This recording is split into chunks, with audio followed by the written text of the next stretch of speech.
योगैश्वर्यप्रसक्ताना तयापहृतचे तसां व्यवसायात्मिका बुद्धिः समाधौ न विधीयते. जे लोक इंद्रियतृप्ती आणि भौतिक ऐश्वर्यात अत्यंत आसक्त झालेले आहेत आणि या गोष्टींमुळे जे मोहग्रस्त झालेले आहेत त्यांच्या मनामध्ये भगवंतांच्या भक्तिपूर्ण सेवेचा दृढनिश्चय होऊ शकत नाही.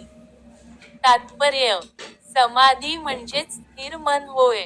निरुक्ती या वैदिक शब्दकोशात म्हटले आहे सम्यग् आधीयतेऽस्मिन्नात्मतत्त्वयाथात्म्यम्.